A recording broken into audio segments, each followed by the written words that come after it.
ये जो तुमने मुझे अभी बोला है ना, दोबारा हिम्मत मत करना मुझे बोलने की। इतनी सी बात के लिए तुमने मेरे को थप्पड़ मारा? नॉर्मल तो बात थी। इतनी सी बात लगती है? अरे तुम मुझसे एक्स्ट्रा मैरिटल अफेयर की बात कर रहे हो? तुम्हें शर्म नहीं आई क्या? एक भी बार तुम्हें अपनी बीवी का ख्याल नहीं आया क्या?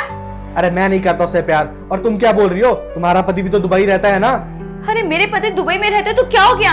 वो मेरे लिए रहते हैं, वहां पे इतनी मेहनत कर रहे हैं मेरे लिए, ताकि मेरे सारे एक्सपेंस पूरे कर सके, ताकि मुझे एक अच्छी लग्जरियस लाइफ दे सके।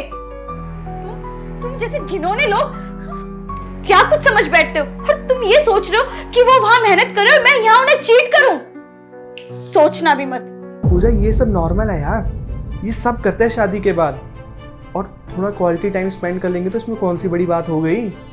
और वो सिमरन है ना, उसका भी अफेयर चल रहा है, उसकी भी तो अभी रिसेंटली शादी हुई है, वो भी तो अफेयर कर रही है ना, और किसी को नहीं पता चलता यार। तुम जो मर्जी करो, सिमरन जो मर्जी करे, ये दुनिया जो मर्जी करे, मुझे नहीं फर्क पड़ता है, लेकिन मैं अपने पति के साथ क्या कर रही हूँ मुझे इससे फर्क पड़ता है। और मैं सिर्फ ऋतिक से प्यार करती हूँ, सिर्फ ऋतिक से, और ऋतिक मेरे हस्बैंड है, मैं उनके लिए लॉयल हूँ। और अगर ऋतिक यहाँ पे मेरे साथ फिजिकली नहीं है सो व्हाट, लेकिन मेरे साथ मेंटली और इमोशनली तो यहाँ अवेलेबल है। और एक बात कान खोल के सुन लो, मेरे दिल में भी वही है और मेरे दिमाग में भी सिर्फ ऋतिक है। शादी की है उनसे, 7 फेरे लिए उनके साथ। अगर दोबारा जबरदस्ती की ना तो ऑफिस में मी टू का केस लगा दूंगी। दूर रहना मुझसे। अरे मेरी बात तो सुनो।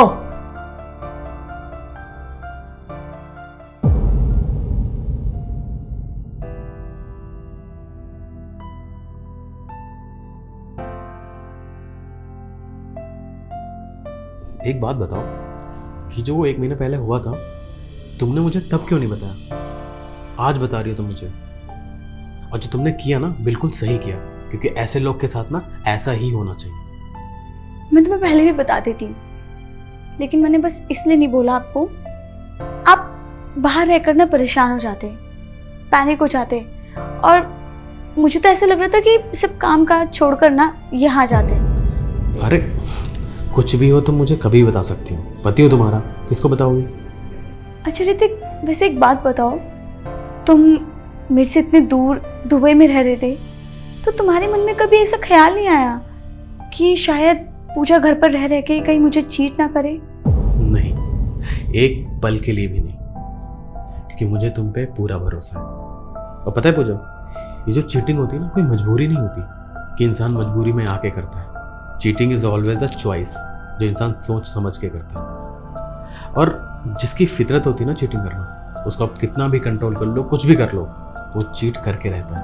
और जो इंसान लॉयल होता है, उसको कितना फ्री छोड़ दो या उसके सामने कैसे लोग आ जाए, वो लॉयल ही रहेगा।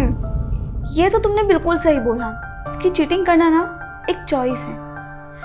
आजकल लोग क्या कहते हैं कि हमारे पार्टनर्स हमें टाइम नहीं दे रहे हैं, तो इसलिए एक्स्ट्रा मैरिटल अफेयर ज्यादा हो रहे हैं, है ना?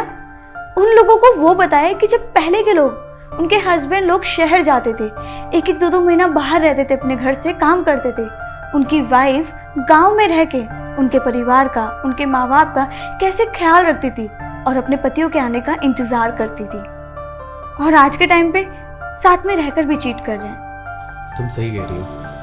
ये जो लोग बोलते हैं ना कि टाइम नहीं है इसलिए चीटिंग करते हैं, ये सब एक बहाना है। जिसको चीटिंग करना होता है ना, वो करके ही रहता है। और आजकल तो इतने बढ़ गए कि देखती नहीं हो, हर कहीं न्यूज़ में आ रहा है, कहीं आ रहा है। पर मैं बहुत खुश हूँ कि मुझे तुम मिली। अच्छा ये सब छोड़ो, ये बताओ तुम खाने में क्या बना रही हो? इतने दिन के बाद आए हो तो क्या बनाओगी? तुम्हारी फेवरेट मटर मशरूम बना देती हूँ। हाँ ठीक है। चलो सुनो, मैं क्या सोच रहा था कि हमारी बातें कुछ कम नहीं हुई। इतने दिन के बाद आए हो तो एक काम करते हैं कि बाहर चलते हैं, रेस्टोरेंट में खाना खा लेंगे और बातचीत भी कर लेंगे। सही है ना? Good idea. तो जाओ फटाफट रेडी हो जाओ, मैं वेट कर रहा हूँ तुम्हारा। बिल्कुल, अभी बस रेडी होकर आती हूँ।